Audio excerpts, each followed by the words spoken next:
الحمد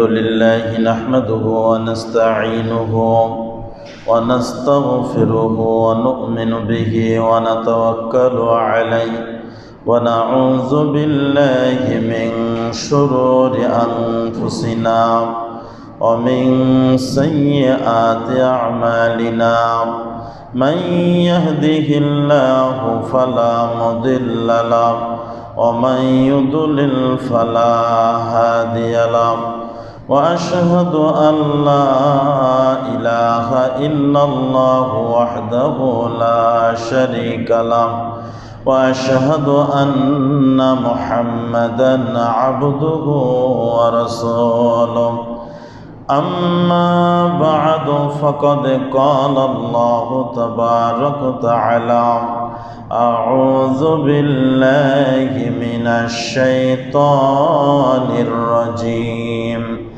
بسم الله الرحمن الرحيم لقد كان لكم في رسول الله أسوة حسنة لمن كان يرجو الله واليوم الآخر وذكر الله كثيرا الحمد لله সমস্ত প্রশংসা আল্লাহ রাব্বুল আলামিনের জন্য, যে আল্লাহর অশেষ মেহেরবানিতে পৃথিবীর মধ্যে শ্রেষ্ঠ স্থান মসজিদে, সপ্তাহের মধ্যে সর্বশ্রেষ্ঠ দিন জুমার দিনে শ্রেষ্ঠ একটা সময় আসর থেকে মাগরিব, যে সময় দোয়া কবুল হয়, এরকম একটি মুহূর্তে আমরা আজকে তালিমি বৈঠকে বসার সুযোগ পেয়েছি। যে মহান রব আমাদেরকে তৌফিক দান করলেন, যে কয়জন মানুষকে আল্লাহ রাব্বুল আলামিন কবুল করেছেন, আমরা সকলে মিলে আল্লাহ তাআলার শুকরিয়া আদায় করব। সকলেই বলবো আলহামদুলিল্লাহ। দরুদ ও সালাম বর্ষিত হোক নবী কুলের সরদারের প্রতি, যে নবীর উপরে একবার দরুদ পাঠ করলে আল্লাহ তাআলা 10 বার করে রহমত বর্ষণ করেন, 10টা গুনাহ ঝরে যায়, 10টা মর্যাদা বৃদ্ধি পায়। সকলেই বলবো সাল্লাল্লাহু আলাইহি ওয়াসাল্লাম। পূর্বে আপনারা ঘোষণা শুনেছেন যে আজকের আলোচনার বিষয় হচ্ছে সিরাতুর রাসূল সাল্লাল্লাহু আলাইহি ওয়াসাল্লাম। বিষয়টি আলোচনা করা যেমন মর্যাদার, সম্মানের, এবং এই আলোচনা যারা শোনে তারাও মর্যাদাবান, তবে বিষয়টি একেবারে সহজ নয়। বাজারে অসংখ্য ভুল ভ্রান্তিতে ভর্তি, জাল জয়ীফ হাদিসে ভর্তি বইসমূহের মধ্য থেকে বাছাই করে রাসূল সাল্লাল্লাহু আলাইহি ওয়াসাল্লামের সঠিক সিরাত বা তার জীবনী আলোচনা করা অত্যন্ত কঠিন এবং জটিল। তারপরেও আমাদের মধ্যে যেহেতু বর্তমানে অসংখ্য লেখক, বিশেষ করে ডক্টর মোহাম্মদ আসাদুল্লাহ গালিব স্যারের লিখিত এই বাংলা বইটা সিরাত রাসূল সাল্লাল্লাহু আলাইহি ওয়াসাল্লাম মানুষের কাছে অত্যন্ত গ্রহণীয় হয়েছে। এরপরে আছে আর রাহিকুল মাখতুম, এগুলো বাংলা ভাষায় অত্যন্ত প্রসিদ্ধ এবং তুলনামূলকভাবে তারা গবেষণা করে লিখেছেন। তো আমরা সেগুলো থেকে বাছাই করে অত্যন্ত সংক্ষিপ্তভাবে, যাতে সাধারণ মানুষের বোঝার সহজ হয়, সেইভাবে আমরা ইতিহাসগুলো তুলে ধরার জন্য চেষ্টা করব ইনশাআল্লাহুল আজিজ। যেহেতু আজকে আলোচনা শুরু হচ্ছে, এই জন্য আমরা আজকে নিয়তটাকে আগে খালেজ করব, কারণ এটা অন্য কোনো মানুষের জীবনীর মতো নয়। পৃথিবীর শ্রেষ্ঠ ইতিহাস, পৃথিবীর শ্রেষ্ঠ মানবের জীবনী। এই জন্য এটা আমরা শুনবো, বুঝবো, আলোচনা করব একমাত্র আল্লাহর সন্তুষ্টির জন্য। আল্লাহ রাব্বুল আলামিন যেন আমাদের নিয়ত অনুযায়ী, আমাদের নিয়তকে মজবুত করে খালেজ করে আল্লাহর সন্তুষ্টির জন্য মানবতার সর্বশ্রেষ্ঠ মানব মুহাম্মদ রাসূলুল্লাহ সাল্লাল্লাহু আলাইহি সাল্লামের জীবনী সম্পর্কে জানা, বোঝা এবং তার আদর্শে আদর্শিত হয়ে আল্লাহর সন্তুষ্টি অর্জন করার তৌফিক দান করেন। সকল বলি আল্লাহুম্মা আমিন। এই জীবনী আলোচনা করা নিঃসন্দেহে আমাদের জন্য অত্যন্ত আনন্দের এবং এটা আমাদের জন্য একটা মর্যাদার, সম্মানের। আজকে খুতবার শেষ অংশে আমি একটু ধারণা দিয়েছিলাম যে আমরা এটা কেন করব। কারণ রাসূল সাল্লাল্লাহু আলাইহি সাল্লাম সম্পর্কে জানা, এটা আমাদের উপর আল্লাহ তাআলা ফরজ করে দিয়েছেন। প্রত্যেকটা মানুষের আল্লাহ সম্পর্কে জ্ঞান অর্জন করা, প্রত্যেকটা মানুষের রাসূল সম্পর্কে যে জ্ঞান অর্জন করা এবং দ্বীনের মৌলিক বিষয়গুলো সম্পর্কে জানা, এটা প্রত্যেকের উপরে ফরজ। দুঃখজনক হলেও সত্য যে আমরা দুনিয়াতে অনেক জ্ঞান অর্জন করি, আমাদের ছেলে মেয়ে, আমাদের বাড়িতে অনেক রকমের জ্ঞান চর্চা হয়, কিন্তু আমাদের সিলেবাসে যেমন আল্লাহ রাসূল সম্পর্কে জানার তেমন সুযোগ নেই, আবার আমরা ব্যক্তিগত উদ্যোগেও রাসূলের জীবনী জানার গুরুত্ব আমরা অনুধাবন করি না। অথচ এটা জানা আমাদের জন্য ফরজ এবং আমাদের উপরে এটা আবশ্যক। প্রত্যেকটা জিনিস শেখার আগে আমাদের রাসূল সাল্লাল্লাহু আলাইহি সাল্লাম সম্পর্কে জানা উচিত। কারণ এই রাসূলের সিরাত যদি আমরা না শিখি, তাহলে কোরআন যেমন আমরা বুঝতে পারবো না, ইসলাম বুঝতে পারবো না, ইসলাম মানতেও পারবো না। বলেন কিন্তু ঠিক কিনা? কারণ ইসলাম এসেছে যার মাধ্যমে, যে নবী আমাদেরকে সারাটি জীবন ধরে কোরআন মাজিদ কিভাবে মানতে হবে, বুঝতে হবে সেটা শিক্ষা দিয়েছেন, আমরা সেই নবী সম্পর্কে খুব অল্প মানুষই জ্ঞান রাখি। বিশেষ করে উচ্চশিক্ষিত যারা, তাদেরও যদি আপনি জিজ্ঞাসা করেন যে আপনি আল্লাহ রাসূলের জীবনী কয়বার শেষ করেছেন, খুব দুঃখের সাথেই জব যেগুলো আসবে অত্যন্ত কঠিন জব, বেশিরভাগ মানুষই বলবে যে পূর্ণাঙ্গ জীবনী আমরা জানি না, অথচ অসংখ্য বই পুস্তক তারা শেষ করেছে। তো আপনারা যে কয়জন এখানে আসতে পেরেছেন আলহামদুলিল্লাহ, খুশি হয়েছেন তো ইনশাআল্লাহ, যে আমরা আজকে কিছু মানুষ হলেও রাসূল সাল্লাল্লাহু আলাইহি সাল্লামের জীবনী জানার জন্য চেষ্টা করব। আল্লাহর কাছে আমরা তৌফিক কামনা করি। আল্লাহ রাব্বুল আলামিন তার মনোনীত সর্বশেষ রাসূল এবং আমাদের কিয়ামতের মাঠে শাফাআতকারী রাসূল সাল্লাল্লাহু আলাইহি সাল্লামের জীবনী যেন ভালোভাবে জেনে বুঝে আমরা যেন সেই অনুযায়ী আমাদের জীবন গড়তে পারি। আল্লাহ রাব্বুল আলামিন আপনি আমাদের পক্ষ থেকে এই সামান্য খেদমতকে কবুল করুন, সকল মিলে আল্লাহুম্মা আমিন। আজকে আলোচনার আমি শিরোনাম যেটা দিয়েছি সেটা হলো সিরাতুন নববিয়্যাহ সাল্লাল্লাহু আলাইহি ওয়াসাল্লাম আ'যামু তারিখিন লিল ইনসানিয়্যাহ ওয়াল মানহাজুশ শামিল লিহায়াতিল মুসলিম। সিরাতে নবী সাল্লাল্লাহু আলাইহি ওয়াসাল্লাম মানবতার সর্বশ্রেষ্ঠ ইতিহাস এবং মুসলিম জীবনের পূর্ণাঙ্গ জীবন বিধান। আম্মা জান আয়েশা রাদিয়াল্লাহু তাআলা আনহা কে জিজ্ঞাসা করা হয়েছিল যে আল্লাহ রাসূলের চরিত্র কেমন ছিল। তিনি বলেছিলেন কানা খুলুকুহুল কোরআন। আল্লাহ রাসূলের জীবন ছিল বা চরিত্র ছিল পবিত্র কোরআনের একটা জীবন্ত রূপ। কোরআন মাজিদের জীবন্ত রূপ যদি কেউ দেখতে চায় তাহলে রাসূল সাল্লাল্লাহু আলাইহি সাল্লামের জীবনী দেখতে হবে। কারণ আল্লাহ নবীর সারা জীবন এই কোরআন কিভাবে কোন আয়াত মানতে হবে সারা জীবনের মাধ্যমে তিনি আমাদের সামনে উপস্থাপন করে বাস্তবায়ন করে তিনি দেখিয়েছেন। বলে সুবহানাল্লাহ। আমরা এটা কেন জানবো? এক নম্বর বলেছে এটা জানাটা আমাদের জন্য ফরজ। ইসলাম মানতে হলে, ইসলাম জানতে হলে, কোরআন জানতে হলে, কোরআন মানতে হলে, বুঝতে হলে রাসূল সাল্লাল্লাহু আলাইহি সাল্লামের জীবনী জানতে হবে।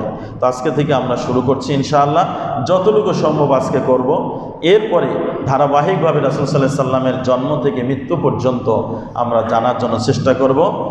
আল্লাহ রাব্বুল আলামিন পবিত্র কোরআন মাজিদের সূরাতুল আহজাবের 21 নম্বর আয়াতে বলেছেন, লাকাদ কানা লাকুম ফি রাসূলিল্লাহি উসওয়াতুন হাসানাহ লিমান কানা ইয়ারজুল্লাহা ওয়াল ইয়াউমাল আখিরা ওয়া যাকারাল্লাহা কাসীরা। নিশ্চয় তোমাদের জন্য রাসূলুল্লাহ সাল্লাল্লাহু আলাইহি ওয়াসাল্লামের মধ্যে নিহিত রয়েছে উত্তম আদর্শ। এটা কাদের জন্য? যারা আল্লাহর উপরে বিশ্বাস রাখে এবং কিয়ামত দিবসের উপরে যারা বিশ্বাস রাখে এবং আল্লাহকে অধিক পরিমাণে স্মরণ করে, তাদের জন্য রাসূলুল্লাহ সাল্লাল্লাহু আলাইহি সাল্লামের মধ্যে নিহিত রয়েছে উত্তম আদর্শ। দেখুন, যেহেতু রাসূলের জীবনী আলোচনা হবে, এই জন্য আল্লাহ রাসূলের নাম বারবার আসবে। এই জন্য এই মজলিসটা অন্যান্য মজলিসের চাইতে আরও বেশি বরকতপূর্ণ হবে। কারণ যখনই আমরা আল্লাহ রাসূলের নাম শুনব, আমাদের দায়িত্ব হলো তার উপরে দরুদ পাঠ করা। আর যে বৈঠকে যত বেশি দরুদ হবে সেই বৈঠকটা তত বেশি বরকতপূর্ণ হবে। এই জন্য যারা হাদিসের ক্লাস করে তাদের উপরে আল্লাহর রহমত আরও বেশি হয়। কারণ প্রত্যেকটা হাদিসে আল্লাহ রাসূলের নাম আসে, সাথে সাথে তারা দরুদ পাঠ করে। তো আজকের আমরা বৈঠকেও আল্লাহ রাসূলের এই সুন্নাত এবং এই দায়িত্ব আল্লাহ রাসূলের নাম শুনে সাথে সাথে সাল্লাল্লাহু আলাইহি সাল্লাম আমরা বলার জন্য চেষ্টা করব। যেহেতু তারই জীবনী আমরা পড়ছি, জানছি, এই জন্য বারবার আসবে, বারবার দরুদ পড়ার এই নেকিটা আমরা হাসিল করার চেষ্টা করব ইনশাআল্লাহ। আল্লাহ তাআলা পবিত্র কোরআনে বলেছেন, মাইয়ুতিইর রাসূলা ফাকাদ আতা আল্লাহ। যে ব্যক্তি আল্লাহর আনুগত্য করলো, যে ব্যক্তি রাসূলের আনুগত্য করলো, সে আল্লাহরই আনুগত্য করলো। আল্লাহ তাআলা আর বলেন, কুল ইন কুনতুম তুহিব্বুনাল্লাহ ফাত্তাবিউনি ইউহিব্বুকুমুল্লাহ ওয়া ইয়াগফির লাকুম যুনুবাকুম। আল্লাহ বলেন, হে নবী, আপনি বলে দিন, যদি তোমরা আল্লাহকে ভালোবাসতে চাও তাহলে আমি নবীর আনুগত্য করো, তাহলে আল্লাহও তোমাদেরকে ভালোবাসবেন এবং তোমাদের গুনাহসমূহকে আল্লাহ তাআলা মাফ করে দিবেন। তার রাসূল সম্পর্কে আরো আল্লাহ তাআলা বলেন, ওমা আতাকুমুর রাসূল ফাখুযুহু ওমা নাহাকুম আনহু ফান্তাহু। রাসূল তোমাদের যা দেন তা তোমরা গ্রহণ করো, আর তিনি যা থেকে নিষেধ করেন তা থেকে তোমরা বিরত থাকো। আল্লাহ তাআলা এইভাবে পবিত্র কোরআনে অসংখ্য আয়াত বলেছেন এবং রাসূল সাল্লাল্লাহু আলাইহি সাল্লামকে আল্লাহ এই জগৎবাসীর জন্য রহমত স্বরূপ প্রেরণ করেছেন। ওমা আরসালনাকা ইল্লা রাহমাতাল লিল আলামিন। আমি আপনাকে সমগ্র বিশ্বের জন্য রহমত স্বরূপ এই দুনিয়াতে প্রেরণ করেছি। আল্লাহ নবী সাল্লাল্লাহু আলাইহি ওয়াসাল্লাম আমাদেরকে লম্বা হাদিস শুনিয়েছেন। ইরবাজ বিন সারিয়া রাদিয়াল্লাহু তাআলা আনহুর ঘটনাটি বলেই আমরা সামনের দিকে যাব ইনশাআল্লাহ। ওয়া'যানা রাসূলুল্লাহি সাল্লাল্লাহু আলাইহি ওয়াসাল্লাম মাউইযাতান বালিগাতান ওয়াজিলাত মিনহাল কুলুব ওয়া যারাফাত মিনহাল উয়ুন। ইরবাজ বিন সারিয়া রাদিয়াল্লাহু তাআলা আনহু বলেন, আল্লাহ রাসূল সাল্লাল্লাহু আলাইহি ওয়াসাল্লাম একদিন আমাদেরকে ওয়াজ করলেন, বক্তব্য দিলেন, এমন হৃদয় বিদারক যে আমাদের অন্তর বিগলিত হয়ে গেল, চোখ দিয়ে পানি ঝরতে লাগলো। ফাকুলনা ইয়া রাসূলুল্লাহ, আমরা তখন বললাম, হে আল্লাহর নবী, কাআন্না হাযিহি মাউইযাতু মুআদ্দিন, এই জন্য বিদায়ী নসিহত আপনি আমাদেরকে করছেন, আপনি আরো বেশি করে আমাদের ওয়াজ করুন। আপনি মনে হচ্ছে এমনভাবে বক্তব্য দিচ্ছেন যেন জীবনের শেষবারের মতো আমাদেরকে ওসিয়ত করে যাচ্ছেন, অতএব আপনি আরো বেশি করে আমাদেরকে ওয়াজ করেন। তখন রাসূল সাল্লাল্লাহু আলাইহি ওয়াসাল্লাম বললেন, উসিকুম বিতাকওয়াল্লাহ, তোমাদেরকে আমি এক নম্বর যে বিষয়ে ওসিয়ত করে যাচ্ছি সেটা হলো তোমরা আল্লাহকে ভয় করবে, ওয়াসসামঈ ওয়াত তাআ, তোমাদের আমিরের কথা শুনবে এবং আনুগত্য করবে। এবং আমির যদি একজন হাবশী গোলামও হয়, তার যোগ্যতার বলে যদি সে আমির হয়ে যায়, তাহলে অবশ্যই তার কথা শুনবে এবং তাকে মানবে। ফাইন্নাহু মাইয়াইশ মিনকুম বা'দি, কেননা আমার পরে যারা বাস করবে তারা ফাসায়ারা ইখতিলাফান কাসীরা, তারা অচিরেই অনেক ধরনের মতনৈক্য দেখবে, ইখতিলাফ দেখতে পাবে। ফাআলাইকুম বিসুন্নতি ওয়া সুন্নাতিল খুলাফায়ে রাশিদিন আল মাহদিয়িন, এই ইখতিলাফের সময় তোমাদের উপর দায়িত্ব হবে আমি নবীর সুন্নাতকে বাস্তবায়ন করা এবং আমার হেদায়েতপ্রাপ্ত খুলাফায়ে রাশিদিনের সুন্নাতকে আঁকড়ে ধরা। আল্লাহর নবী বললেন, শুধু আঁকড়ে ধরতে বললেন না, তিনি বললেন তামাসসাকু বিহা ওয়া আযু আলাইহা বিন নওয়াজিজ, ওই ফিতনার যুগে যদি তোমরা মুক্তি পেতে চাও, যদি সঠিক পথের উপরে দৃঢ় থাকতে চাও, তাহলে আল্লাহর নবীর সুন্নাত এবং সাহাবে কিরামের সুন্নাতকে আল্লাহর নবী বলেন আঁকড়ে ধরো এবং মারির দাঁত দিয়ে শক্তভাবে ধরো। অর্থাৎ এই পথ থেকে যেন আমরা দূরে সরে না যাই, যে কোনো মূল্যে আল্লাহ রাসূলের সুন্নাতকে আমাদেরকে আঁকড়ে ধরতে হবে। রাসূল সাল্লাল্লাহু আলাইহি ওয়াসাল্লাম বলেছেন যে আমরা ততক্ষণ পর্যন্ত মুমিন হতে পারবো না যতক্ষণ পর্যন্ত আল্লাহ রাসূলকে আমাদের জীবনের চাইতে, আমাদের সন্তান সন্ততি এবং সকল মানুষের চাইতে বেশি না ভালোবাসবো। বুখারীর হাদিস বলার পরে রাসূল সাল্লাল্লাহু আলাইহি ওয়াসাল্লামের সাহাবী ওমর রাদিয়াল্লাহু তাআলা বললেন, আল্লাহর নবী, আমি আপনাকে আমাদের সব কিছুর চাইতে ভালোবাসি, তবে আমার জীবনের চাইতে বেশি ভালোবাসি না। আল্লাহ রাসূল বললেন, তাহলে তুমি পূর্ণাঙ্গ মুমিন হতে পারো নাই। তখন তিনি বললেন, আমি আমার জীবনের চাইতে আল্লাহ নবী আপনাকে বেশি ভালোবাসি। তখন রাসূল সাল্লাল্লাহু আলাইহি ওয়াসাল্লাম বললেন, আল আন, এখন তুমি পূর্ণাঙ্গ মুমিন হলে। তাহলে রাসূল সাল্লাল্লাহু আলাইহি ওয়াসাল্লামকে ভালো না বাসলে যদি আমাদের ঈমান পূর্ণাঙ্গ না হয়, তাহলে সেই নবীকে কিভাবে ভালোবাসবো যদি তার সম্পর্কে আমাদের জানা না থাকে? এই জন্য আমরা তার জীবনীটা জানবো ইনশাআল্লাহ। আরেক হাদিসে রাসূল সাল্লাল্লাহু আলাইহি ওয়াসাল্লাম বলেছেন, কুল্লু উম্মতি ইয়াদখুলুনাল জান্নাহ ইল্লা মান আবা, কিলা মান আবা, ক্বালা মান আতাআনি দাখালাল জান্নাহ ওয়া মান আসানি ফাকাদ আবা। রাসূল সাল্লাল্লাহু আলাইহি ওয়াসাল্লাম বলেছেন, আমার উম্মতের সকল মানুষই, সকল উম্মতি জান্নাতে চলে যাবে, তবে যে অস্বীকার করে। রাসূল সাল্লাল্লাহু আলাইহি ওয়াসাল্লামকে বলা হলো, কে অস্বীকার করে? তিনি বললেন, যে আমার আনুগত্য করবে সে জান্নাতে যাবে, আর যে আমার আনুগত্য করবে না, বিরোধিতা করবে, সে ব্যক্তি জাহান্নামে যাবে, সেই হলো অস্বীকারী। সম্মানিত উপস্থিতি, আমরা রাসূল সাল্লাল্লাহু আলাইহি ওয়াসাল্লামের জীবনী জানার গুরুত্ব সম্পর্কে কয়েকটি হাদিস এবং কোরআনের আয়াত থেকে বলছিলাম, যেগুলো প্রমাণ করে যে আমাদেরকে যদি দুনিয়া এবং আখিরাতে মুক্তি পেতে চায়, তাহলে রাসূল সাল্লাল্লাহু আলাইহি ওয়াসাল্লামের প্রতি যেমন এটা আমাদের ঈমানের অংশ, তাকে ভালোবাসা, তার জীবনী জানা এটা আমাদের উপরে ফরজ এবং এটা আবশ্যিক কর্তব্য। প্রত্যেকটা মানুষের আমাদের এই নবীর জীবনী জানাটা আবশ্যক। তো নবীর জীবনী আমরা জানার জন্য চেষ্টা করব। সর্বপ্রথম সংক্ষিপ্তভাবে বলবো যে আল্লাহ রাসূল সাল্লাল্লাহু আলাইহি সাল্লামের জীবনী জানতে হলেই আমাদের কোন দেশের ইতিহাস জানা দরকার বলেন তো? বাংলাদেশ, সৌদি আরব। কারণ আমাদের দেশে তো আসে নাই। রাসূল সাল্লাল্লাহু আলাইহি সাল্লামকে আল্লাহ প্রেরণ করেছেন কোন দেশে? সৌদি আরব। এটা আমরা মোটামুটি সবাই জানি। এই জন্য আমরা প্রথমে আগে জানবো আরবের একটু ইতিহাস এবং রাসূল সাল্লাল্লাহু আলাইহি সাল্লামের আমরা জীবনীকে দুই ভাগে ভাগ করবো, একটা মাক্কি জীবন এবং আর একটা মাদিনার জীবন। এরপরে নবুয়ত পূর্ব জীবন আর একটা হলো নবুয়ত পাওয়ার পরের জীবন। আমরা একেবারে শুরুর থেকেই ইনশাল্লাহ ভালোভাবে জানার জন্য চেষ্টা করব। প্রথমে আমরা আরবদের সম্পর্কে জানার চেষ্টা করব। আরবদেরকে মোটামুটি প্রথমত আমরা তিন ভাগে ভাগ করতে পারি বা ঐতিহাসিকগণ তিন ভাগে ভাগ করেছেন। তার এক নম্বর বলা হয়েছে আল আরাবুল বা এদা। যদিও এই বক্তব্যগুলো জীবনী, আমরা বক্তব্যের মতো নয়, একেবারে দার্স যেভাবে দেওয়া হয় সেইভাবে একটু জানার চেষ্টা করব, নাহলে মনে রাখা আমাদের জন্য কঠিন হবে। তো আদি আরব, আরবের আদি অধিবাসী কারা ছিল? যারা হলো আদ, সামুদ, আমালেকা প্রভৃতি আদি বংশের লোক, যাদের বিস্তৃত ইতিহাস বর্তমানে আর তাদের বংশধর পাওয়া যায় না। তবে কোরআন থেকে আমরা জানতে পারি এরা হলো মূলত আরবের আদিবাসী। এরপরে দ্বিতীয় প্রকার হচ্ছে আল আরাবুল আরেবা, যারা ইয়ামানের অধিবাসী। এরা হলো ইয়ারাব বিন ইয়াজাব বিন কাহতানের বংশধর। তৃতীয় প্রকার হলো আল আরাবুল মুস্তাআরিবা। এরা হলো ইরাক থেকে আগত ইব্রাহিম পুত্র ইসমাইল আলাইহিস সালামের বংশোদ্ভূত, আদনানের বংশধর। এদের বংশেই রাসূল সাল্লাল্লাহু আলাইহি সাল্লাম জন্মগ্রহণ করেন। আরবের অবস্থান স্থল, আরবটা আসলে পৃথিবীর কোথায় অবস্থিত এটা সম্পর্কে আমরা একটু জানবো। মাওকিউল আরব, এই আরবটা তিন দিক থেকে সাগর বেষ্টিত একটি দেশ। এর আয়তন হচ্ছে 13 লক্ষ বর্গ মাইল ব্যাপী বিশ্বের সেরা আরব উপদ্বীপ। পৃথিবীর মধ্যস্থলে অবস্থিত নয়, বরং এটি তখন ছিল চতুর্দিকের সহজ যোগাযোগ স্থল এবং ব্যবসা বাণিজ্যের কেন্দ্রভূমি। কেন আল্লাহ রাসূলকে এত দেশ থাকতে আরবেই আল্লাহ তাআলা প্রেরণ করলেন? তার তো কিছু ঐতিহাসিক কারণ থাকবে।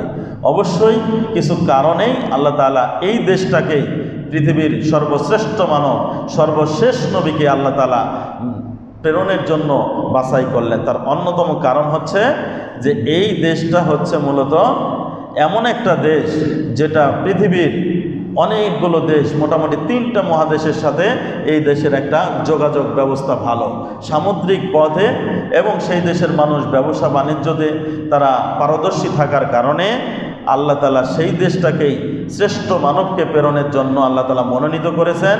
কারণ হচ্ছে তারা ছিল ব্যবসায়িক, আর বিভিন্ন দেশের সঙ্গে সামুদ্রিক পথে ব্যবসা করা তাদের জন্য সুবিধা হতো, যাতায়াত সুবিধা ছিল, যাতে করে ব্যবসার উদ্দেশ্যে মানুষ এই দেশে আসবে, আর এই দেশের মানুষও অতি সহজে ব্যবসার উদ্দেশ্যে বিভিন্ন দেশে যাবে, আর ইসলামের বাণীগুলো সহজেই গোটা পৃথিবীতে ছড়িয়ে দেওয়া সহজ হয়। এই জন্য আল্লাহ রাব্বুল আলামিন এই সৌদি আরবকেই, এই ভূমিটাকে আল্লাহর নবীকে প্রেরণ করার জন্য আল্লাহ তাআলা বাছাই করেছেন। এর পশ্চিমে রয়েছে হচ্ছে লোহিত সাগর, পূর্ব দিকে আছে আরব সাগর, গ্রিকদের নিকট পারস্য উপসাগর নামে এটা খ্যাত, এবং দক্ষিণ দিকে রয়েছে আরব সাগর, এবং উত্তর সিরিয়া ইরাকের ভূখণ্ড। পানিপথ এবং স্থলপথ আরব উপদ্বীপ এশিয়া, আফ্রিকা এবং ইউরোপ 3টি মহাদেশের সাথে যুক্ত হয়ে গেছে। আর এই যাতায়াত বা এই যোগাযোগ ব্যবস্থা, তখন তো আর এত যোগাযোগ ব্যবস্থা উন্নত ছিল না, তো এই পানিপথে যোগাযোগের ব্যবস্থা ভালো হওয়ার কারণে আল্লাহ রাসূলকে সেই দেশে আল্লাহ তাআলা প্রেরণ করার অন্যতম একটা কারণ হতে পারে। আরেকটি কারণ হচ্ছে যে এই স্থানে বা এই সৌদি আরবেই পৃথিবীর শ্রেষ্ঠ 2টা স্থান সেখানে অবস্থিত, একটা হলো মক্কা আর একটা হলো মাদিনা। এই 2টা স্থান পবিত্র ভূমি, এই দেশে থাকার কারণে আল্লাহ নবী সাল্লাল্লাহু আলাইহি সাল্লামকে এই দেশে প্রেরণের জন্য আল্লাহ তাআলা মনোনীত করেছেন। এরপরে মারকাজুন নবুওয়া, নবুয়তের প্রাণ কেন্দ্র বা কেন্দ্রস্থল। আদিপিতা আদম আলাইহিস সালাম, নূহ, ইদ্রিস এবং হুদ, সালেহ, ইব্রাহিম, লূত, ইসমাইল, ইসহাক, ইয়াকুব, শুআয়ব, মূসা, দাউদ, সুলাইমান, ইলিয়াস, জাকারিয়া, ইয়াহইয়া, ঈসা আলাইহিমুস সালাম এবং সর্বশেষ নবী মুহাম্মদ সাল্লাল্লাহু আলাইহি সাল্লাম সহ সকল নবী ও রাসূলের আবির্ভাব ও কর্মস্থল ছিল মধ্যপ্রাচ্যের এই পবিত্র ভূমি। অর্থাৎ পূর্বে যে নামগুলো আমি বললাম এগুলো সব নবীদের নাম। এই নবী সকলেরই কর্মস্থল এবং আবির্ভাবের স্থান ছিল এই সৌদি আরব। এই দেশটাকে আল্লাহ রাব্বুল আলামিন শুধু শেষ নবীকে আবির্ভাবের স্থান করেননি, বরং পূর্বে আরও যে নবীগুলো ছিলেন তাদেরও আবির্ভাবের স্থান ছিল এই সৌদি আরব। এর নানাবিধ কারণ থাকতে পারে, তার মধ্যে আমাদের ধারণায় প্রথম কারণ ছিল যেটা আমি বললাম যে ব্যবসায়িক একটা যোগাযোগ এখানে সুন্দর। দ্বিতীয় কারণ হলো যে এখানে মক্কা এবং মদিনা অবস্থিত থাকার কারণে আল্লাহ রাব্বুল আলামিন এই স্থানটাকে বাছাই করেছিলেন। আল্লাহ তাআলা এই ব্যাপারে পবিত্র কোরআনে বলেছেন, ইন্নাল্লাহা আস্তাফা আদামা ওয়া নূহান ওয়া আলা ইব্রাহিমা ওয়া আলা ইমরান আলাল আলামিন যুররিয়াতাম বা'দুহা মিন বা'দ আল্লাহু সামিউন আলিম। আল্লাহ তাআলা পবিত্র কোরআনে সূরা আলে ইমরানের 33 এবং 34 নম্বর আয়াতে বলেছেন, নিশ্চয় আল্লাহ রাব্বুল আলামিন মনোনীত করেছেন আদম ও নূহকে এবং ইব্রাহিম পরিবার ও ইমরান পরিবারকে জগৎবাসীদের মধ্য থেকে। তারা একে অপরের সন্তান আর আল্লাহ সর্বশ্রোতা ও সর্বজ্ঞ। এই আয়াত থেকে আমরা স্পষ্ট বুঝতে পারি আল্লাহ রাব্বুল আলামিন যুগে যুগে অনেক নবী রাসূল প্রেরণ করেছেন এবং তারা একজন আরেকজনের সন্তান হিসেবে আল্লাহ তাআলা এখানে আমাদের প্রমাণ করে দিলেন। আর ইব্রাহিম আলাইহিস সালামের জ্যেষ্ঠ পুত্র ইসমাইল আলাইহিস সালাম এবং এর বংশ, আমাদের নবী তাহলে কোন বংশের হবে? ইব্রাহিম আলাইহিস সালামের জ্যেষ্ঠ পুত্র অর্থাৎ বড় পুত্র ইসমাইল আলাইহিস সালামের বংশের শেষ নবী এবং শ্রেষ্ঠ নবী মুহাম্মদ সাল্লাল্লাহু আলাইহি সাল্লামের আগমন ঘটেছে, যার উম্মত সংখ্যা দুনিয়া এবং আখিরাতের সবচাইতে বেশি হবে। তাহলে আমরা নবীর বংশ পেলাম হচ্ছে ইব্রাহিম আলাইহিস সালামের বড় পুত্র ইসমাইল আলাইহিস সালামের বংশ থেকেই আমাদের নবী মুহাম্মদ সাল্লাল্লাহু আলাইহি সাল্লামের আগমন এই দুনিয়াতে ঘটেছে। তো তিনি যখন দুনিয়াতে আসেন তখন আরবের ধর্মীয় অবস্থা কেমন ছিল একটু সংক্ষিপ্তভাবে আমরা জানব, যদিও এই ইতিহাসগুলো আমরা অনেকেই ইতিহাসের বই থেকে জানতে পেরেছি বা জানি কম বেশি, তারপরেও মূল কথাগুলো আমরা বলি। এই ব্যাপারে পবিত্র কোরআন মাজিদে জানার সবচাইতে বড় মাধ্যম, অন্য কোনো ইতিহাস থেকে এইভাবে জানা সম্ভব নয়, কারণ কোরআন আমাদেরকে এই ব্যাপারে জানিয়েছে। তারা আল্লাহ রাব্বুল আলামিনকে বিশ্বাস করত না এরকম নয়। আমাদের অনেকেরই ধারণা যে জাহিলি যুগে বা আল্লাহ রাসূল সাল্লাল্লাহু আলাইহি সাল্লাম যে যুগে আগমন করেছিলেন ওই যুগের মানুষ হয়তো আল্লাহকে মানত না, আল্লাহকে বিশ্বাস করত না এরকম নয়। তারা আল্লাহকে মানত, তবে আল্লাহর সাথে তারা অন্যান্য ওসিলাও গ্রহণ করত। তারা বিভিন্ন মূর্তির পূজা করত, বিভিন্ন দেবদেবীর পূজা করত, চন্দ্র সূর্য এগুলোর পূজা করত। আল্লাহর সাথে সাথে তারা শিরিকও করত, মাধ্যম গ্রহণ করেছিল। এটাই মূলত তাদের সাথে আমাদের পার্থক্য। তারা যে আল্লাহকে মানে নাই বিষয়টা এরকম নয়, বরং তারা কোরআন মাজিদে আল্লাহ তাআলা বলছেন, তাদের যদি জিজ্ঞাসা করো আসমান জমিন কে বানিয়েছে, তাদেরকে যদি জিজ্ঞাসা করো রিজিকের মালিককে, তোমার জীবনের মালিককে, তাহলে তারা এক বাক্যে বলবে তারা আল্লাহ এগুলোর মালিক। তারপরেও কিন্তু তারা মুসলমান হতে পারে নাই, কারণ পার্থক্য হচ্ছে এটাই যে তারা আল্লাহকে রুজিদাতা, রিজিকদাতা, সার্বভৌমত্ব ক্ষমতার মালিক এবং সব কিছু পরিচালনার মালিক তারা মানার পরেও এক আল্লাহকে এক মেনে তারা ইবাদত করে নাই বলেই তারা মুসলমান হতে পারে নাই। এই জন্য আল্লাহ রাসূল সাল্লাল্লাহু আলাইহি সাল্লাম তাদের সঙ্গে যুদ্ধ করেছেন, তাদেরকে দাওয়াত দিয়েছেন এবং এত ইতিহাস রচিত হয়েছে। তার অন্যতম কারণ আল্লাহকে মানে নাই, মূলত এটা নয়, আল্লাহকে এক মেনে তার ইবাদত করে নাই। এই পার্থক্যের কারণেই কিন্তু তাদের সাথে আর আমাদের পার্থক্য হয়ে গেল। এখন যদি প্রসঙ্গক্রমে বলতে হয়, আমাদের মধ্যে অনেক মানুষ আছে আমরা তো জান্নাতে যাবই, আমরা তো আল্লাহকে বিশ্বাস করি, আল্লাহকে জীবনদাতা, মরণদাতা, রুজিদাতা, আসমান জমিন সৃষ্টিকর্তা সবই তো মানি। তাহলে আমাদের বিশ্বাস আর সেই যুগের আরবের মুশরিকদের বিশ্বাসে কিন্তু তেমন পার্থক্য নাই, কারণ তারাও এতটুকু মানত, আমরাও এতটুকু মানি। কিন্তু পার্থক্য কোথায়? তারা আল্লাহকে একজনে ইবাদত করে না আর সমস্ত ইসলামের বিষয়ের উপরে ঈমান আনে না। এর কারণেই কিন্তু তাদের সাথে আমাদের এত পার্থক্য হয়ে গিয়েছে। জাহিলি যুগের কিছু প্রথা আমাদের মধ্যে চলে আসছে। রাসূল সাল্লাল্লাহু আলাইহি সাল্লাম বলেছেন, আরবাউন ফি উম্মতি মিন আমরিল জাহিলিয়াহ লা ইয়াতরুকুনাহুন্নাল আল-ফাখরু ফিল আহসাব ওয়া তা'নু ফিল আনসাব ওয়াল ইসতিসকাউ বিন নুজুম ওয়ান নিয়াহা। আমার উম্মতের মধ্যে 4টি বিষয় এমন রয়েছে যে হলো জাহিলি যুগের যুগ থেকে আমাদের মধ্যে এসেছে। একটা হলো যে অভিজাত্যের গৌরব করা, অভিজাত্যের গৌরব করা এটা শুধু আমাদের জন্য নয়, এটা সেই জাহিলি যুগ থেকে আমাদের মধ্যে প্রবেশ করেছে। এরপরে বংশের নাম ধরে তুচ্ছ তাচ্ছিল্য করা, নক্ষত্রের মাধ্যমে বৃষ্টি প্রার্থনা করা। যখন বৃষ্টি আসতো তারা বলতেন মুতির নবী নাওইন কাজা ওয়া কাজা, এই জিনের মাধ্যমে, এই পর্বতগুলোর মাধ্যমেই এই বৃষ্টিগুলো হয়। কিন্তু ইসলাম আসার পরে বলছেন না, এগুলোর কোনো ক্ষমতা নাই, মুতির নবী ফদলিল্লাহ, আল্লাহর রহমতে, আল্লাহর হুকুমে এই বৃষ্টিগুলো হয়। এই প্রথাটাও এসেছে। যারা এরকম বিশ্বাস করে যে নক্ষত্রের মাধ্যমে, পাহাড়ের মাধ্যমে, জিনের মাধ্যমে তাদের কারণে বৃষ্টি বর্ষণ হয়, এই বিশ্বাসগুলো হলো মূলত জাহিলি যুগের বিশ্বাস। এবং শোক করা, মাতন করা, এগুলো সবগুলো জাহিলি প্রথা। সম্মানিত উপস্থিতি, এরপরে আমরা জানবো যে আসলে রাসূল সাল্লাল্লাহু আলাইহি সাল্লাম কোন বংশে থেকে এসেছিল। মক্কার প্রথম অধিবাসী ছিলেন হচ্ছে মা হাজেরা এবং তার সন্তান ইসমাইল আলাইহিস সালাম। ইতিহাস আমরা মোটামুটি জানি, যেগুলো সহজ বা বেশি আলোচিত হয় ওগুলো হালকা টাচ দিয়ে আমরা সামনে যাওয়ার জন্য চেষ্টা করব। আমরা জানি যে ইব্রাহিম আলাইহিস সালাম, সহিহ বুখারীতে যেটা বর্ণিত হয়েছে, আল্লাহর হুকুমে যখন ইসমাইল আলাইহিস সালাম জন্মগ্রহণ করলেন, তাকে এবং তার মা কে নিয়ে কাবা ঘর এখন যেখানে রয়েছে তার পাশে তিনি রেখে আসেন। অত্যন্ত হৃদয় বিদারক একটি ঘটনা, এবং আমাদেরকে সেখানে আল্লাহ তাআলা অনেক কিছু শিক্ষা দিচ্ছেন। যে আল্লাহর হুকুম হওয়ার কারণে একজন মাকে সামান্য কিছু পানি আর খেজুর এছাড়া আর কোনো খাবার নাই, কোনো মানুষজন নাই, সেই একটি মরুভূমির ভিতরে তিনি রেখে চলে যাচ্ছেন। তিনি তখন বলছেন যে আপনি কেন আমাদেরকে এভাবে অসহায় অবস্থায় রেখে যাচ্ছেন, এই ছোট্ট বাচ্চাকে নিয়ে, যেখানে মানুষ নাই, খাবার নাই, পানি নাই, আমরা কিভাবে থাকবো?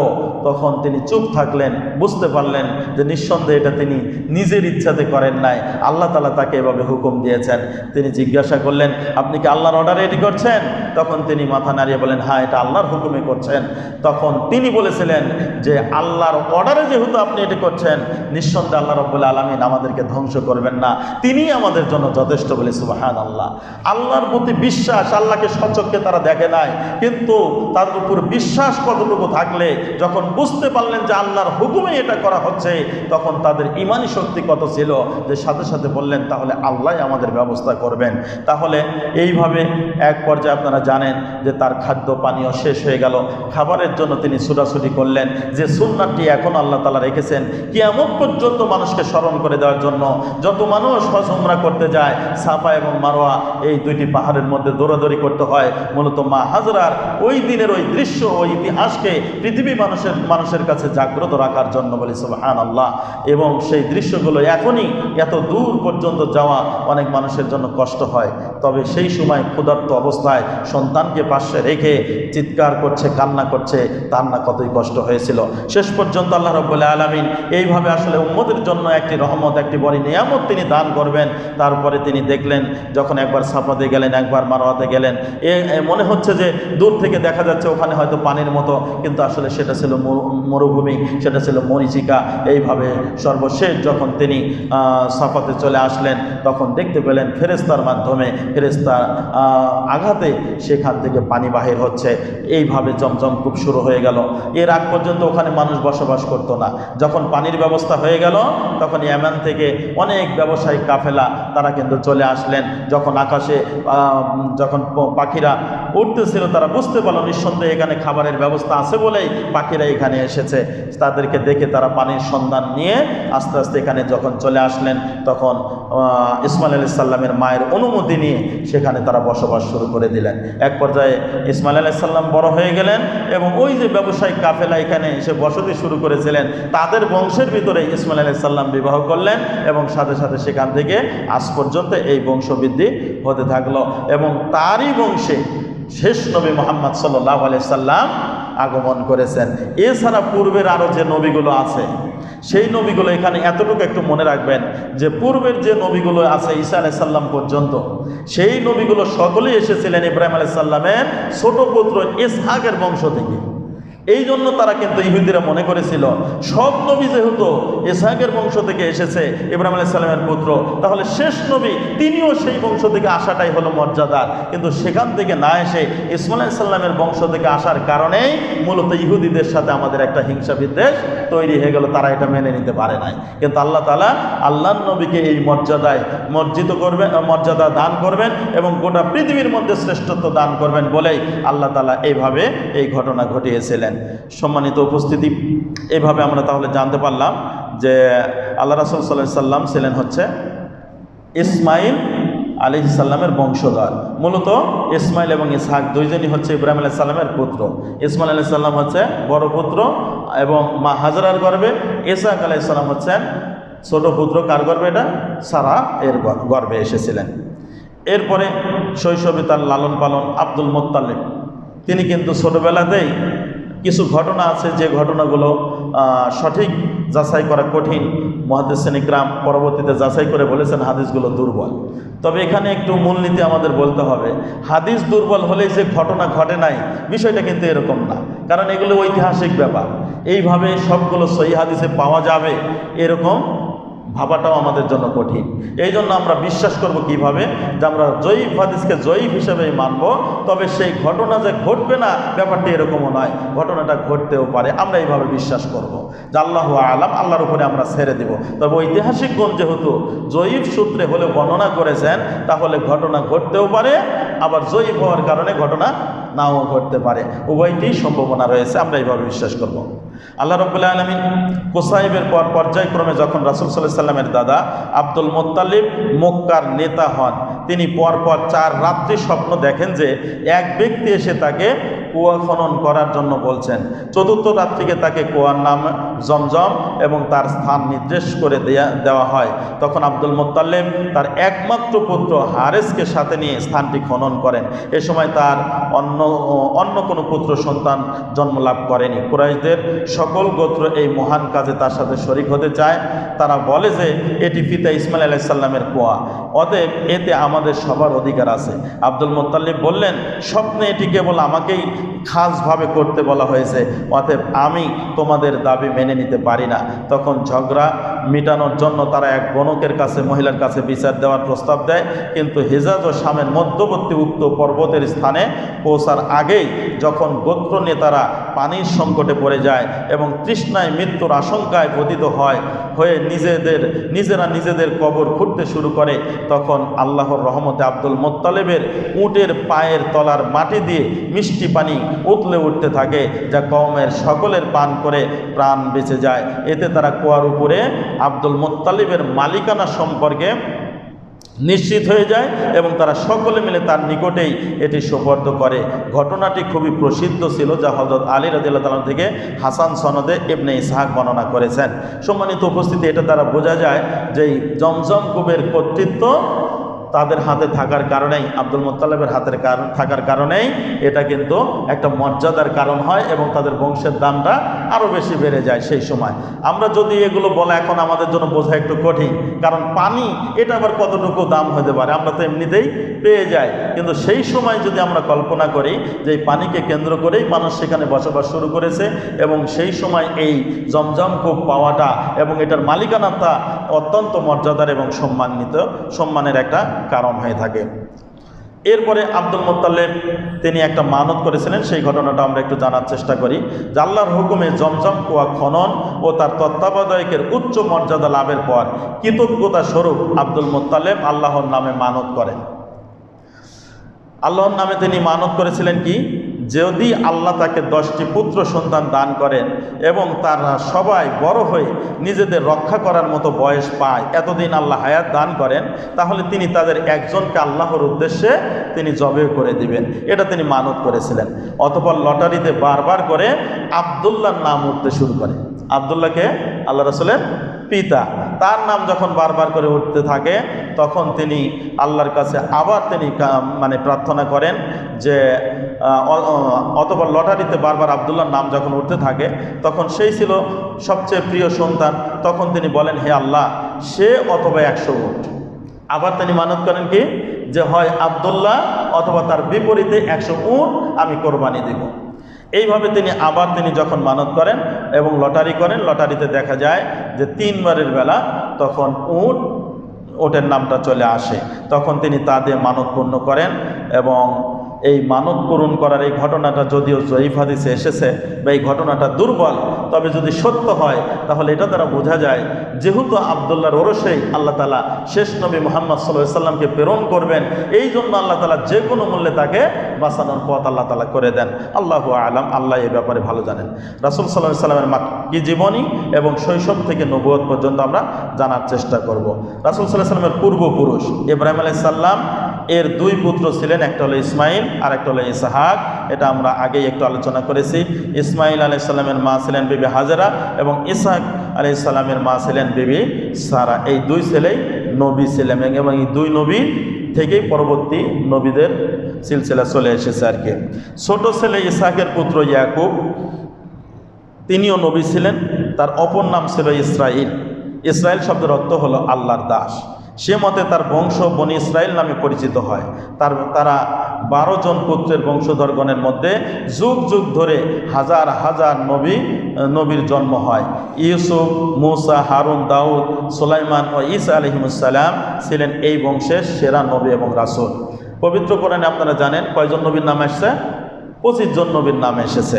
বলা চলে যে আদম আলাইহিস সালাম হতে ইব্রাহিম আলাইহিস সালাম পর্যন্ত হযরত নূহ ও ইদ্রিস আলাইহিস সালাম সহ 8-9 জন নবী ব্যতীত বাকি যে 1,24,000 নবী রাসূল এই দুনিয়াতে এসেছেন, প্রায় সকলেই ছিলেন ইব্রাহিম আলাইহিস সালামের কনিষ্ঠ পুত্র ইসহাক আলাইহিস সালামের বংশধর।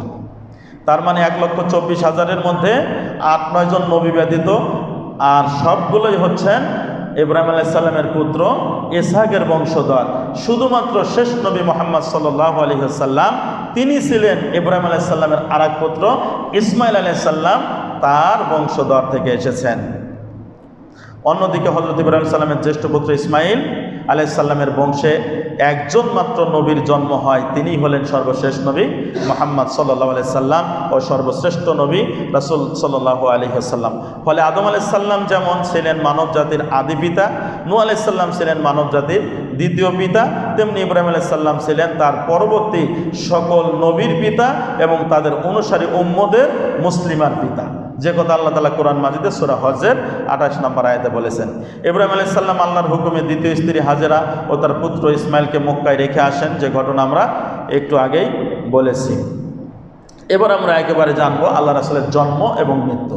যেহেতু টাইম আমরা 1 ঘন্টার ভিতরে শেষ করতে ইচ্ছা পোষণ করেছি, এর ভিতরে আমরা যতগুলো জানার চেষ্টা করব। যে রাসূল সাল্লাল্লাহু আলাইহি সাল্লামের জন্ম এবং মৃত্যু, তার পূর্বের কিছু ঘটনা আমরা বললাম। এখন সরাসরি আমরা আল্লাহ রাসূলের জন্ম থেকে শুরু করবো ইনশাআল্লাহ। মুহাম্মদ বিন আবদুল্লাহ রাসূলুল্লাহ সাল্লাল্লাহু আলাইহি সাল্লামের প্রথম হস্তি বর্ষের 9 রবিউল আউয়াল সোমবার শবে সাদিকের পর মক্কায় নিজ পিতৃগৃহে জন্মগ্রহণ করে। এখানে আমাদের একটু জানার বিষয়, আমাদের দেশে চালু আছে বা বই পুস্তকে লেখা আছে আল্লাহ রাসূলের জন্ম তারিখ কত? 12 রবিউল আউয়াল। কিন্তু এই বই আপনারা শুনলেন সেটা হলো 9 রবিউল আউয়াল। আরও কয়েকটি মত পাওয়া যায়, তবে এই মতটাই হলো সর্বাধিক বিশুদ্ধ। পৃথিবীর শ্রেষ্ঠ মানুষ, একবার খেয়াল করেন, যার জীবনী না জানলে আমরা ইসলাম জানতে পারবো না। যে নবী হচ্ছে কিয়ামত পর্যন্ত আর কোনো নবী আসবেন না, সর্বশেষ নবী, সেই নবীর জন্ম তারিখ নেই, এত একটা ভুলের মধ্যে আমরা কিভাবে আছি? একটা প্রশ্ন আসে না যে 9 তারিখ বলে সঠিক বা বিশুদ্ধ একটি মতামত, বা অধিকাংশ যারা হকপন্থী তাদের মত হচ্ছে কি যে 9 তারিখ 9 রবিউল আউয়াল সোমবার তিনি জন্মগ্রহণ করেন। কিন্তু আমাদের দেশে চালু হয়ে গেল 12 তারিখ। এই যে তারিখের মতানৈক্য, এটাও কিন্তু একটা প্রমাণ করে যে আল্লাহ রাসূলের জন্ম তারিখ কেন্দ্রিক ইসলামে কোনো প্রকার কি নাই, কোনো বিধান বা ইবাদত নাই। যদি থাকতো তাহলে আল্লাহ রাসূলের যুগে এটা ব্যাপকভাবে পালন হতো এবং সাহাবী کرام তারা ব্যাপকভাবে পালন করতেন এবং এই তারিখটা উল্টাপাল্টা হওয়ার কোনো সুযোগ ছিল না। যেহেতু আল্লাহ রাসূলের জন্ম তারিখ কেন্দ্রিক ইসলামে কোনো প্রকার কোনো বিধান বা কোনো ইবাদত বা পালনীয় কিছু ইসলামে নাই, এই জন্য এই তারিখটাও নিয়েও সেই যুগে এত কিছু বাড়াবাড়ি ছিল না। পরবর্তীতে অতি ভালোবাসা দেখাতে গিয়ে আমাদের মধ্যে কিছু মানুষ অন্যান্য ইবাদত তিনি যেগুলো করতে বলেছেন সেগুলো করার ব্যাপারে তাদের কিন্তু তেমন উৎসাহ উদ্দীপনা দেখা যায় না, কিন্তু তার জন্ম তারিখকে নিয়ে তারা অনেক বাড়াবাড়ি করে, যেগুলো সম্পূর্ণ ইসলামে হারাম, যেগুলো বেদাত। কারণ আল্লাহ রাসূলের জন্ম তারিখকে কেন্দ্র করে যদি কোনো ইবাদত থাকতো, সাহাবীদের চাইতে বেশি আর কেউ কিন্তু সেগুলো পালন করতো না। আল্লাহ নবীর যুগে কেউ পালন করলেন না, সাহাবী কিরাম কেউ পালন করলেন না। আমরা যদি তাদের চাইতে বেশি ভালোবাসা দেখাতে যাই তাহলে বুঝতে হবে এই ভালোবাসার মধ্যে অনেক ঘাপলা আছে, অনেক প্রকারের সমস্যা আছে। এই জন্য আমরা বিশ্বাস করব এইভাবে যে রাসূল সাল্লাল্লাহু আলাইহি সাল্লামের জন্ম তারিখ ছিল রবিউল আউয়াল, আর জন্ম তারিখ কেন্দ্রিক কোনো ইবাদত ইসলামে নেই, এমনকি কারো জন্ম তারিখ কেন্দ্রিকে নেই। কারণ আল্লাহ রাসূলের চাইতে দামি মানুষ তার কেউ হবে না। তার জন্মকে কেন্দ্র করে যেহেতু কোনো ইবাদত ইসলামে দেওয়া হয় নাই, তাহলে পৃথিবীতে আর কে তার চাইতে দামি হতে পারে? কেউ তার চাইতে তো শ্রেষ্ঠ হতে পারে না। যার জন্মতে কেক কাটার প্রয়োজন হবে, যার জন্ম তারিখকে কেন্দ্র করে কোটি কোটি টাকা ব্যয় করতে হবে, অপচয় করতে হবে, এরকম পৃথিবীতে দ্বিতীয় কোনো মানুষ নেই যে আল্লাহ রাসূলের চাইতে বেশি মর্যাদাবান হতে পারে। সম্মানিত উপস্থিতি, এই বিষয়টা আমরা খেয়াল রাখার জন্য চেষ্টা করব। এরপরে রাসূল সাল্লাল্লাহু আলাইহি সাল্লামের জন্ম ও মৃত্যু দুটোই কিন্তু ছিল সোমবার। বিদায় হজ হয়েছিল 9 জিলহজ শুক্রবার। তিনি বিদায় হজের পর 80 বা 81 দিন বেঁচে ছিলেন। কেউ বলেছেন 90 বা 91 দিন তিনি বেঁচে ছিলেন। এই ঘটনাটা ভুল। মূলত আল্লাহ রাসূল বিদায় হজের পরে 80 বা 81 দিন তিনি দুনিয়াতে বেঁচে ছিলেন, তারপরে তিনি দুনিয়া থেকে চলে যান। আর নাসাব বা বংশ পরিচয়, তিনি মক্কার কুরাইশ বংশের শ্রেষ্ঠ শাখা হাশিমি গোত্রে জন্মগ্রহণ করেন। তার পিতার নাম ছিল আব্দুল্লাহ, মাতার নাম হচ্ছে আমিনা। অন্তত এই দুইটা নাম মনে রাখবেন। আল্লাহর নবী যিনি আমাদের নবী, তার পিতার নাম মাতার নাম যদি আমরা বলতে না পারি, এর চাইতে তো দুঃখের কিছু হতে পারে না। আপনি জিজ্ঞেস করবেন এখনকার যে প্রজন্ম, অনেক সন্তানই আল্লাহর নবীর পিতার নাম, মাতার নাম, জন্ম তারিখ এগুলো বলতে পারবে না। তবে মুসলমান হিসাবে এগুলো আমাদের জন্য জানা অত্যন্ত জরুরি এবং বাড়িতে এগুলো সকলকেই জানানোর জন্য চেষ্টা করবেন। তাহলে 1 নম্বর জানলাম আল্লাহ রাসূল সাল্লাল্লাহু আলাইহি সাল্লামের পিতার নাম হচ্ছে আব্দুল্লাহ, মাতার নাম হচ্ছে আমেনা, দাদার নাম ছিল আব্দুল মুত্তালিব, দাদির নাম ছিল ফাতেমা, নানার নাম ছিল ওয়াহাব, নানির নাম ছিল বাররাহ। নানার বংশ সূত্র রাসূল সাল্লাল্লাহু আলাইহি সাল্লামের ঊর্ধ্বতন দাদা কিলাবের সাথে এবং নানির বংশ সূত্র কুসাই বিন কিলাবের সাথে যুক্ত হয়েছে। দাদা আব্দুল মুত্তালিব ছিলেন বনু হাশেমের গোত্রের সর্দার এবং নানা ওয়াহাব ছিলেন বনু জোহরা গোত্রের সর্দার। দাদার হাশেমি গোত্র ও নানার জোহরা গোত্র কুরাইশের বংশের দুই বৃহৎ ও সম্ভ্রান্ত গোত্র হিসাবে প্রসিদ্ধ ছিল। তার মানে দাদার বংশ প্রসিদ্ধ, নানার বংশটাও অত্যন্ত প্রসিদ্ধ একটা বংশে আল্লাহ রাব্বুল আলামিন তার শেষ নবীকে দুনিয়াতে প্রেরণ করেছেন। রাসূল সাল্লাল্লাহু আলাইহি সাল্লাম বলেছেন, আল্লাহ ইব্রাহিমের সন্তানগণের মধ্য থেকে ইসমাইলকে বেছে নিয়েছেন, অতঃপর ইসমাইলের সন্তানগণের মধ্য থেকে বনু কেনানাকে বেছে নিয়েছেন, অতঃপর বনু কেনানা থেকে কুরাইশ বংশকে বেছে নিয়েছেন, অতঃপর কুরাইশ থেকে বনু হাশেমকে এবং বনু হাশেম থেকে আমাকে বেছে নিয়েছেন, অর্থাৎ আল্লাহ নবী সাল্লাল্লাহু আলাইহি সাল্লামকে আল্লাহ রাব্বুল আলামিন বেছে নিয়েছেন। এরপরে তার বংশ পরাক্রমা যদি আমরা সংক্ষেপে জানার চেষ্টা করি তাহলে বলতে পারবো তার বংশধারাকে 3 ভাগে ভাগ করা যায়। প্রথম ভাগে মুহাম্মদ সাল্লাল্লাহু আলাইহি সাল্লাম থেকে তার ঊর্ধ্বতন পুরুষ আদনান পর্যন্ত 22টি স্তর, যে ব্যাপারে কারো কোনো দ্বিমত নেই। এই ব্যাপারে আল্লাহ রাসূল থেকে তার ঊর্ধ্বতন পুরুষ 22টা পর্যন্ত এই ব্যাপারে কারো মতামত নেই। তবে এরপরে দ্বিতীয় ভাগে ইব্রাহিম আলাইহিস সালাম পর্যন্ত 41টি স্তর, তার উপরে তৃতীয় ভাগে ইব্রাহিম আলাইহিস সালাম থেকে আদম আলাইহিস সালাম পর্যন্ত 19তম স্তর, এই পর্যন্ত নিয়ে কিছু মতানৈক্য রয়েছে। তবে যেগুলোর ব্যাপারে সকলেই একমত রয়েছে আমরা সেগুলো একটু জানতে পারবো। 1 নম্বর হচ্ছে মুহাম্মদ বিন আব্দুল্লাহ, দ্বিতীয় নম্বর হচ্ছে আব্দুল মুত্তালিব, এরপরের পুরুষ হচ্ছে হাশেম বিন আব্দে মানাফ বিন কুসাই বিন কেলাব বিন মুররা বিন কাব বিন লুয়াই বিন গালিব বিন ফিহর বিন মালিক। এই যে ফিহর এর লকবি ছিল হলো কুরাইশ, যার কারণে আমরা বলে থাকি কুরাইশ বংশে আল্লাহ রাসূল জন্মগ্রহণ করেছেন। ইনি হচ্ছেন 12 নম্বর পুরুষ। এরপরে রয়েছে মালিক বিন নাজর বিন কেনানা বিন খুজাইমা বিন মুদরেকা বিন ইলিয়াস বিন মোজার বিন নিজার বিন মাদ বিন আদনান। এগুলো বুখারীর হাদিসে বর্ণিত হয়েছে। এই 22টি ঊর্ধ্বতম পুরুষ পর্যন্ত একেবারে বিশুদ্ধ সনদে পাওয়া যায়। এরপরেরগুলো যেগুলো বলা হয় 82 পর্যন্ত আদম আলাইহিস সালাম পর্যন্ত, এগুলোর ব্যাপারে কিছু মতনৈক্য রয়েছে। আসলে এই ইতিহাসগুলো যদি আল্লাহ সংরক্ষণ করে আমাদের মধ্যে না দিতেন, এত পুরাতন ইতিহাস এইভাবে আল্লাহ তাআলাই রক্ষা করবেন বলে আমরা জানতে পারছি, না হলে এতদিনের ইতিহাস কিন্তু আমাদের পর্যন্ত এত বিশুদ্ধ সনদে পাওয়া বড় কঠিন।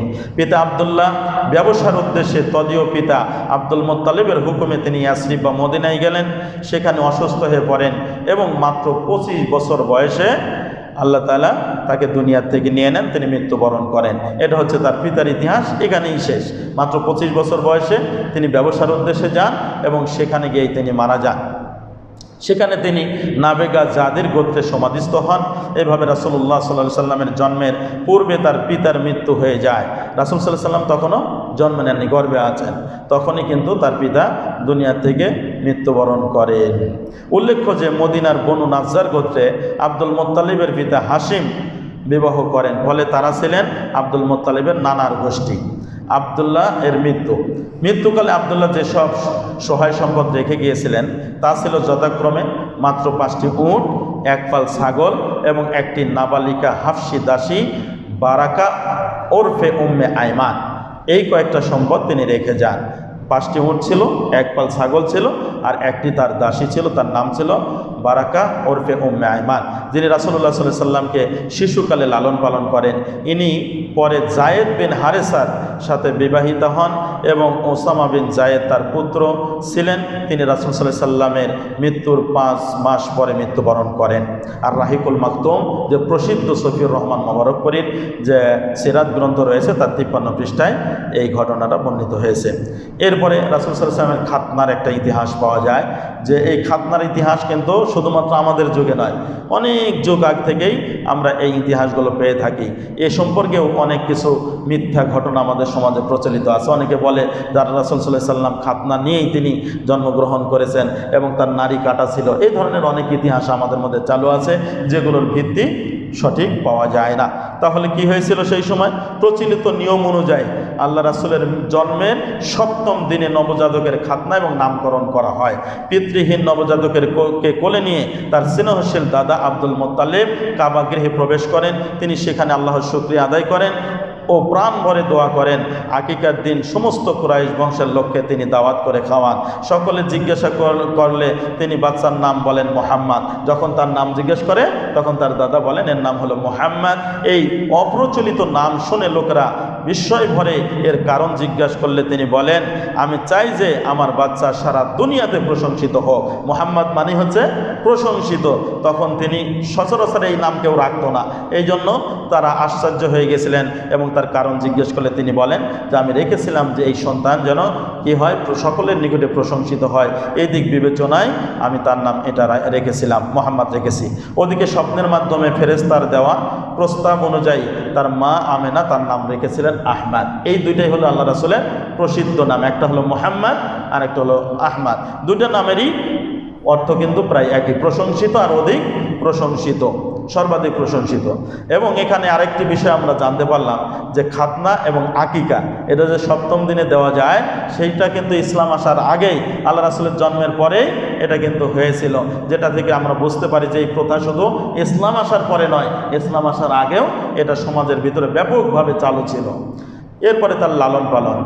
জন্মের পর শিশু মুহাম্মদ কিছুদিন চাচা আবু লাহাবের দাসী সুয়াইবা দুধ পান করেন। তার পূর্বে চাচা হামজা বিন আব্দুল মুত্তালিব এবং তারপরে আবু সালামা তার দুধ পান করেন। ফলে তারা সকলে পরস্পরে দুধ ভাই ছিলেন। এ সময় পিতা আব্দুল্লাহ রেখে যাওয়া একমাত্র মুক্ত দাসী উম্মে আইমান রাসূল সাল্লাল্লাহু আলাইহি সাল্লামকে শৈশবে লালন পালন করেন। এরপর ধাত্রী হালিমা সাদিয়া তাকে প্রতিপালন করেন। অতঃপর হালিমা গৃহে থেকে আসার পর মা আমেনা তাকে সাথে নিয়ে মদিনায় স্বামীর কবর জিয়ারত করতে যান এবং ফেরার পথে মৃত্যুবরণ করলে কিশোরী উম্মে আইমান শিশু মুহাম্মদ সাল্লাল্লাহু আলাইহি সাল্লামকে সাথে নিয়ে মক্কায় ফেরেন। পরে খাদিজা রাদিয়াল্লাহু তাআলা আনহার মুক্ত দাস জায়েদ বিন হারেসার সাথে তার বিয়ে হয়। অতঃপর তার গর্ভে ওসামা বিন জায়েদ জন্মগ্রহণ করেন। রাসূল সাল্লাল্লাহু আলাইহি সাল্লাম উম্মে আইমানকে ইয়া উম্মা বা মা বলে সম্বোধন করতেন এবং নিজ পরিবারভুক্ত বাকিয়াত আহলি বাইতি বলতেন। তিনি তাকে মায়ের পরে মা, উম্মি বাদা উম্মি বলে সম্বোধন করতেন। তো সম্মানিত উপস্থিতি, আমরা আর আলোচনা লম্বা করব না। এইভাবে রাসূল সাল্লাল্লাহু আলাইহি সাল্লামের জন্ম হয়। পৃথিবীর শ্রেষ্ঠ ইয়েতিম বাচ্চা হিসেবে বিবেচিত হয়। দুনিয়াতে আসার আগে মা দুনিয়া থেকে চলে গেলেন, দুনিয়াতে আসার কিছুদিনের বাবা চলে গেলেন, দুনিয়াতে আসার পরে কিছুদিনের মধ্যে তার মাও দুনিয়া থেকে চলে গেলেন। এই জন্য আল্লাহ তাআলা কোরআন মাজিদে তাকে ইয়াতিম বলেই সম্বোধন করেছেন, আলাম ইয়াজিদিকা ইয়াতিমান ফাআওয়া। হে নবী, আমি কি আপনাকে এতিম পাইনি, তারপরে আপনাকে আশ্রয় দেননি? তা আসলে এর চাইতে বড় এতিম আর কে হতে পারে? যার দুনিয়াতে আসার আগে পিতৃ মারা গেলেন, যার মাও মারা গেলেন তার বুঝ হওয়ার আগেই, দুনিয়াতে একেবারে ছোট্ট বালক, তারপরে তার দাসী যে রেখে গিয়েছিলেন তিনি নিয়ে আসলেন, তার দাদার নেতৃত্বে তিনি লালিত পালিত হতে থাকলেন। ইনশাআল্লাহ আল্লাহ রাব্বুল আলামিন যদি আমাদের তৌফিক দান করেন, পরবর্তী মাসে এর পরের অংশ থেকে আমরা জানার চেষ্টা করবো ইনশাআল্লাহ। আজকে সংক্ষিপ্তভাবে যতটুকু আল্লাহ তৌফিক দান করলেন এতটুকু জেনে বুঝে আমরা যেন রাসূল সাল্লাল্লাহু আলাইহি সাল্লামের সংক্ষিপ্ত হলে আমরা কিছু ধারণা পেলাম এবং তার প্রতি আমাদের একটা জ্ঞান অর্জন হলো এবং রাসূল সাল্লাল্লাহু আলাইহি সাল্লামের প্রতি একটু মহাব্বত আমাদের একটু হলেও বৃদ্ধি পেয়েছে। আলহামদুলিল্লাহ, আল্লাহ রাব্বুল আলামিন যেন আমাদের সেই পর্যন্ত সুস্থ রাখেন, ভালো রাখেন। পরবর্তীতে যেন আমরা সবগুলো পর্বই সুন্দরভাবে শেষ করতে পারি। সর্বশ্রেষ্ঠ রাসূল মুহাম্মদ রাসূলুল্লাহ সাল্লাল্লাহু আলাইহি সাল্লামের জীবনী আমরা যেন জেনে বুঝে আমাদের ঈমানকে আরও মজবুত করে আল্লাহর সন্তুষ্টি নিয়ে দুনিয়া থেকে যেতে পারি। সকল বলে আল্লাহুম্মা আমিন। আমি আপনাদেরকে ধন্যবাদ জানাচ্ছি। যত্র এলাকায় বসবাসরত অনেক মানুষের মধ্য থেকে আল্লাহ তাআলা বাছাই করে আপনাদেরকে এই নবীর জীবনী শোনার জন্য আল্লাহ তাআলা কবুল করেছেন এবং যেহেতু বর্তমানে মিডিয়ার যুগ, এর মাধ্যমেও ভিডিও হয়ে হয়তো পরবর্তীতে যারা শুনবেন, যারা উপকৃত হবেন, আল্লাহ রাব্বুল আলামিন আমাদের সকলের পক্ষ থেকে এই খেদমতকে আল্লাহর সন্তুষ্টির মাধ্যম হিসেবে কবুল করুন। সকল বলে আল্লাহুম্মা আমিন। আমরা যতটুকু বললাম এর ভিতরে যা সঠিক আল্লাহ রাব্বুল আলামিন যেন যা কবুল করেন, যা বেঠিক আছে আল্লাহ সেগুলোর ব্যাপারে যেন আমাদের ক্ষমা করেন। আল্লাহ রাব্বুল আলামিনই সর্বজ্ঞানী, আল্লাহর কাছেই সঠিক ইলম রয়েছে। আমরা চেষ্টা করলাম সাধ্য অনুযায়ী সঠিক কথাগুলো আপনাদের সামনে তুলে ধরার জন্য। আল্লাহ রাব্বুল আলামিন এর বিনিময় দুনিয়া এবং আখিরাতে যেন আমাদেরকে দান করেন। যারা এই আয়োজন করেছেন এবং যাদের মাধ্যমে আপনারা এই দিনের জ্ঞানগুলো ছড়িয়ে দেওয়ার সুযোগ করছেন এবং যারা চেষ্টা করছেন, আল্লাহ যেন আমাদের সকলের এই খেদমত কবুল করে নেন। আমি শুনেছি অনেকে অসুস্থ, আল্লাহ রাব্বুল আলামিন আমাদের সকলকেই যেন সুস্থতার নিয়ামত বৃদ্ধি করে দেন, ইলমে আমলে বারাকা দান করেন। এই যে 1 ঘন্টা আল্লাহর দিন জানার জন্য দিলেন, আল্লাহ যেন এই সময়টা বরকত আমাদের জীবনে আল্লাহ যেন দান করেন। সকল বলে আল্লাহুম্মা আমিন। এই দাবি, এই দোয়া রেখে পরবর্তী বৈঠকে আবার আসার উদাত্ত আহ্বান জানিয়ে আল্লাহর কাছে তৌফিক কামনা করে আজকের বৈঠক এখানে আমি শেষ করছি। আসসালামু আলাইকুম ওয়া রাহমাতুল্লাহি ওয়া বারাকাতুহু। সবাই যে যেখানে আছেন বৈঠক শেষে দোয়াটা পাঠ করবেন। সুবহানাকা আল্লাহুম্মা ওয়া বিহামদিকা আশহাদু আল্লা ইলাহা ইল্লা আনতা আস্তাগফিরুকা ওয়া আতুবু ইলাইক। আসসালামু আলাইকুম ওয়া রাহমাতুল্লাহ।